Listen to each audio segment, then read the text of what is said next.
اب دیکھیے جہاں تک ابن عربی کا تعلق ہے، ہمارے ہاں یہ دو اپوزٹ پولز ملتے ہیں بزرگوں میں. ایک انتہا پر ابن تیمیہ ہے رحمۃ اللہ علیہ، جن کے بارے میں نے آپ کو بتایا کہ انہوں نے اس طرح سمجھا ہے، اس طرح اترتا ہے اللہ جیسے میں یہ ممبر سے اتر رہا ہوں، یہ زیادتی ہے. لیکن بہرحال ایک فکر ہے، ایک سوچ ہے. قرآن اور حدیث کے بہت بڑے عالم تھے، بہت بڑے عالم، بہت بڑے عالم. دوسری انتہا پر ابن عربی ہیں جن کا فلسفہ میں نے آپ کو بتایا. تمام صوفیاء ابن عربی کو شیخ اکبر کہتے ہیں، الشیخ الاکبر، اور صرف الشیخ کہیں گے، دی شیخ، تو اس سے مراد ابن عربی ہوگا. اور ابن تیمیہ انہیں کہتے ہیں زندیق، ملحد. یہ دو انتہائیں ہیں. ہمارے ہاں جو عام طور پر اہل حدیث حضرات ہیں وہ ابن تیمیہ کے فالوورز ہیں ان عقائد میں. ان کے ہاں تصور کیا ہے؟ اللہ تعالی ہر جگہ اگر ہے تو صفاتی اعتبار سے، ذاتی اعتبار سے نہیں. وہ تو اپنی جگہ عرش پر ہے، ساتویں آسمان کے اوپر عرش ہے، عرش کے اوپر کرسی ہے، کرسی پر وہ ہے. اب اس میں ایک طرح کی تجسیم بھی آ گئی، محدودیت بھی آ گئی. اس کائنات میں تو اللہ ہے ہی نہیں، تو پھر اللہ محدود ہو گیا نا، وہ تو کسی خاص جگہ پر ہو گیا نا. ایک تصور یہ ہے. اور عام آدمی یہ بھی سمجھے تو ٹھیک ہے، اسے یہ معلوم رہے کہ اللہ ہی رازق ہے، اللہ ہی خالق ہے، اللہ ہی مصیبت سے نجات دلانے والا ہے، اللہ ہی مشکل کشا ہے، اللہ ہی حاجت روا ہے، اللہ ہی، یہ بس اسے معلوم ہو، توحید مکمل ہو گئی. لیکن فلسفہ کچھ اور شے ہے، فلسفہ کچھ اور سوالات پیدا کرتا ہے. جیسے میں نے کہا ہے صفات ذات حق، حق سے جدا یا عین ذات. اب یہ فلسفہ ہے. صفات باری تعالی اگر قدیم ہے صفات، تو یہ غصہ، یہ تو قدیم نہیں ہو سکتا. غصہ تو کسی کام پر آیا، خوشی تو کسی کام پر ہوئی، یہ قدیم کیسے ہوگا؟ تو عین یا غیر، لا عین ولا غیر. اور جس کو میں تعبیر کرتا ہوں کہ من وجہ عین ذات ومن وجہ آخر غیر ذات. اب اس سلسلے میں علامہ اقبال نے جو بات کہی ہے، جو پروفیسر یوسف سلیم چشتی مرحوم نے مجھے بتایا تھا کہ انتقال سے صرف 3 ماہ قبل یہ اشعار کہے. وحدت الوجود کے، پینتھیزم کے، دونوں کے شدید مخالف تھے علامہ اقبال شروع میں. اسی لیے وہ حافظ کو بھی بہت بڑا گمراہ کن شاعر سمجھتے تھے، اس لیے کہ وحدت الوجود کے عامیانہ انداز میں جو ہے وہ شاعری میں جب اس کو آ گیا ہے تو عوام کے زبان پر جب چڑھا ہے تو وہ اس کے ڈانڈے پینتھیزم سے مل گئے، عوام کے اندر اس کا تصور یہ ہو گیا. لیکن آخر میں انہیں بھی آنا پڑا ہے. تو اے ناداں دل آگاہ دریاب، اے نادان وہ دل تلاش کر جو آگاہ ہو، ہر چیز سے واقف ہو. لا موجود الا اللہ دریاب، لا موجود الا اللہ. وہ جو میں نے آپ سے عرض کیا تھا نا کہ لا الہ الا اللہ کے 3 لیولز ہیں. لا معبود الا اللہ، لا مطاع الا اللہ، لا حاکم الا اللہ، ان الحکم الا للہ، لا رازق الا اللہ، لا خالق الا اللہ. اور دوسرا لیول لا مطلوب الا اللہ، لا مقصود الا اللہ، لا محبوب الا اللہ. اور تیسرا لیول لا موجود الا اللہ. ہمارے ٹاپ کے فلسفی اور صوفیاء اس لا موجودہ الا اللہ پر پہنچے. اور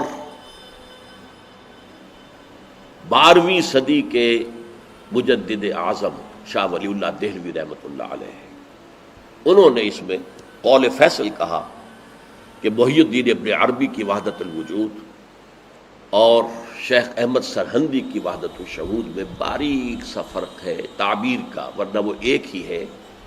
اور اس کو انہوں نے عنوان دیا توحید وجودی. ہندوستان میں ہمارے بڑے ٹاپ کے شاعروں میں سے تھے عبد القادر بید الفارسی کے. اس وقت تک ابھی اردو کا وجود ہی نہیں تھا، اردو تھی نہیں ہندوستان میں اس وقت. تو شیخ عبد القادر بیدل جو ہیں وہ وحدت الوجود کے بہت بڑے قائد تھے. اور ان کی عظمت کا عالم یہ ہے کہ غالب کہتا ہے طرز بے دل میں ریختہ لکھنا اسد اللہ خان قیامت ہے، کہ بے دل کے انداز میں اردو میں شاعری کرتا، اردو فارسی میں کی، اردو کو ریختہ کہتے تھے پہلے، یہ نئی زبان جو بنی تھی ریختہ، طرز بے دل میں ریختہ لکھنا اسد اللہ خان قیامت ہے۔ لیکن وہ اسد اللہ خان بھی یہ کہتے ہیں جارو بلا بیار کہ این شرک فی الوجود با گرد فرش سینہ با ایواں برابر است۔ دیکھو اگر تمہارے سینے کے اندر شرک فی الوجود شامل ہے، یہ بھی ہے وہ بھی ہے یہ بھی ہے وہ بھی ہے، وجود متعدد ہے، خدا کا وجود علیحدہ ہے، ہمارا وجود علیحدہ ہے، تو یہ گرد کے مانند ہے جو تمہارے سینے کے ایوان پر جو تخت بچھا ہوا تھا اس کے اوپر گرد پڑ گئی ہے۔ اس گرد کو جاروب لا، لا موجود ہے الا اللہ، جاروب لا کی جھاڑو سے لا کر صاف کر دو، جاروب لا بیار کہ یہ شرک فی الوجود، وجود دو مان لیے تو شرک ہو گیا، وجود ایک ہی ہے۔ البتہ جب تعین ہو گئی کسی شے کی وہ وجود مختلف ہے، ذات باری سے علیحدہ۔ بہرحال یہ مباحث ہیں اس آیت مبارکہ سے متعلق، اور میں نے آپ کے سامنے ساری بات رکھ دی۔ نہ میں کسی کا مبلغ ہوں، نہ یہ دینی مسئلہ ہے، یہ فلسفے کا مسئلہ ہے۔ اب فلسفے میں بہت سے مسائل ایسے پیدا ہو گئے، سائنس کے مسائل ہیں کہ جو کتاب و سنت یا کم سے کم حدیث کی بعض چیزوں سے ٹکراتے ہیں، اب اس میں آدمی غور کرے گا، سوچے گا۔ اسی طریقے سے یہ فلسفے کے مسائل ہیں جو ہمیشہ سے جن پر کام ہو رہا ہے، لیکن یہ دین جو ہے وہ شریعت اور طریقت کا نام ہے۔ حقیقت کو چھوڑ دو، حقیقت جو ہے بس ہے۔ تم سورج مکھی کے پھول بن جاؤ، تمہاری توجہ ہر وقت اپنی اس ذات جو جس نے تمہیں پیدا کیا ہے، حقیقت تو وہی ہے، لیکن سورج مکھی کے پھول بن جاؤ۔ لیکن اسے آپ غلط کہیں، مجھے کوئی اعتراض نہیں، لیکن یہ کہ ایک شخصیت کو میں ایسے سے واقف ہوں جو اہل حدیث بھی کٹر تھے اور صوفی بھی بڑے تھے۔ یہ جو ہمارے ہاں مشہور ہے غزنوی خاندان، مولانا عبداللہ غزنوی آئے تھے اور وہ اپنے تصوف کی بعض آراء کی وجہ سے اور بعض اپنی اہل حدیثیت کی آراء کی وجہ سے افغانستان سے نکال دیے گئے تھے، غزنی سے نکال دیے گئے، تو امرتسر میں آ کر آباد ہوئے۔ ان کی اولاد ہے یہ غزنوی خاندان، ان میں مولانا داؤد غزنوی رحمۃ اللہ علیہ سے میرا بڑا قرب رہا ہے۔ ان کے پھر بیٹے تھے ابو بکر غزنوی، وہ معروف ہیں، کافی لوگ ان سے واقف ہوں گے۔ داؤد غزنوی رحمۃ اللہ علیہ یہ دو متضاد چیزوں کا مجموعہ تھے، تصوف بھی اور اہل حدیثیت بھی۔ عام طور پر اہل حدیث کی ساری توجہ ظاہر پر رہتی ہے، وہ باطن میں جھانکتے ہی نہیں، اندر نہیں جاتے، فلسفے سے کوئی تعلق ہی نہیں۔ لیکن فلسفہ اور تصوف یہ جڑے ہوئے آپس میں چولی دامن کے ساتھ۔ انہوں نے ایک دفعہ منٹگمری میں جو اب ساہیوال کہلاتا ہے آ کر تقریر کی، اہل حدیث مسجد تھی، میں بھی گیا ہوا تھا سننے کے لیے۔ انہوں نے وہ اہل حدیث نوجوانوں سے کہہ رہے تھے کہ دیکھو تم اپنے مسلک پر قائم رہو، ہم غیر مقلد ہیں، ہم کسی کے مقلد نہیں ہیں، نہ ابو حنیفہ کے نہ مالک کے، لیکن کبھی بھی ان ائمہ کی توہین نہ کرنا۔ یہ ہمارے عام نوجوان جو کہتے ہیں ابو حنیفہ کو کیا پتا تھا، ابو حنیفہ کے پاس تو علم ہی نہیں تھا، ابو حنیفہ تو جو ہے علم حدیث میں کورے، یہ توہین کے الفاظ کبھی استعمال نہ کریں۔ اچھا، اس واعظ کے ساتھ انہوں نے مثال دی کہ دیکھیے شیخ محی الدین ابن عربی رحمۃ اللہ علیہ کے سب سے بڑے مخالف شیخ احمد سرہندی رحمۃ اللہ علیہ تھے، دونوں کے لیے رحمۃ اللہ علیہ کہا۔ میں حیران ہو گیا، یہ وہابی آدمی، کٹر وہابی اہل حدیث، اور یہ شیخ ابن عربی رحمۃ اللہ علیہ کہہ رہا۔ خیر میرے دل پر بھی اثر ہوا کہ بڑی وسعت ہے ان کے فکر و نظر میں۔ میری اہلیہ کے چچا تھے، ان کے ایک بیٹے، سب سے چھوٹے بیٹے یہاں مجمع میں موجود بھی ہیں، شیخ فضل الرحمان مرحوم۔ ان کے بہت گہرے تعلقات تھے یہ جو خاندان غزنوی خاندان سے. انہوں نے شام کو کھانے پر بلایا, مجھے بھی بلا لیا, میں ان کا داماد ہی تھا نا. تو وہاں میں نے کہا کہ حضرت آپ نے شیخ ابن عربی کے ساتھ رحمت اللہ علیہ کے الفاظ استعمال کیے, جبکہ ابن تیمیہ نے کوئی شرعی گالی چھوڑی نہیں ان کے لیے. زندیق, ملحد, اور آپ اہل حدیث ہیں, یہ کیسے ہوا؟ میں ان کی عظمت کا قائل ہو گیا, ان کی آنکھوں میں آنسو آ گیا.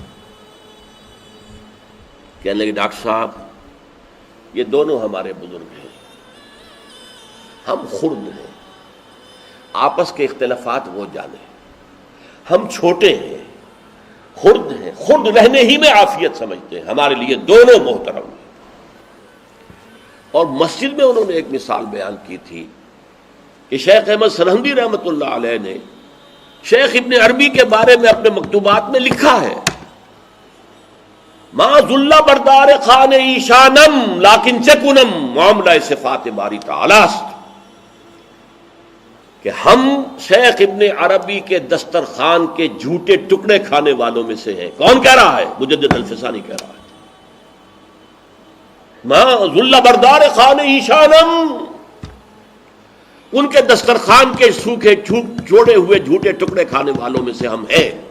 لیکن چکنم, لیکن کیا کریں, معاملہ سے بات باری تعالی است. یہ باری تعالیٰ کی صفات کا معاملہ ہے, ہمیں اختلاف کرنا پڑ رہا ہے, اختلاف ہم کر رہے ہیں, لیکن ہم ان کے دسترخوان کے جھوٹے ٹکڑے کھانے والے. یہ کہہ رہے ہیں شیخ احمد سرہندی رحمۃ اللہ علیہ, جن کے بارے میں مشہور ہے کہ ابن عربی کا یا تو مخالف اول ابن تیمیہ رحمۃ اللہ علیہ, اور یا پھر مخالف دوم جس نے جوابی فلسفہ پیدا کیا وہ شیخ احمد سرہندی رحمۃ اللہ علیہ. تو یہ ہے کہ ان چیزوں کے بارے میں اپنے سینوں کو وسعت دیجیے. آپ ابن عربی کی بات کو چھوڑ دیجیے, پھینک دیجیے, لیکن توہین نہ کیجیے, اس کو خام خواہ کفر سے تعبیر نہ کیجیے. یہ چیزیں جو ہیں, اور پھر ہمارے سارے صوفیہ جو اس کے قائل ہیں, پھر ان سے بدزنی ہو گئی. میں صرف اس لیے کہ وہ بدزنی اور دلی نفرت کا معاملہ ختم ہو جائے, میں یہ ساری بحث اس لیے کیا کرتا ہوں, ورنہ میرے عام دروس میں ان مسائل پر گفتگو نہیں ہوتی. بڑے گہرے مسائل ہیں اور ان کا سمجھنا عام لوگوں کے لیے ممکن بھی نہیں ہے, بلکہ عام آدمی کے, یہ جس کو کہتے ہیں نا ہوشدار, ہوشدار کے رہ بردب تیغست قدم را, ہوشیار رہ جاؤ, یہ تم جو چل رہے ہو یہ تلوار کی دھار کی طرح کا راستہ ہے, کاٹ کے رکھ دے گا تمہیں. جیسے ہم کہتے ہیں پل صراط جو ہے وہ بال سے زیادہ باریک ہوگا اور تلوار کی دھار سے زیادہ تیز ہوگا, جس پر سے گزرنا ہے قیامت میں. یہ کہاوت ہے. هي الحلقات تحفظني بآيات من القرآن, هي الحلقات تملأني بحب المصطفى.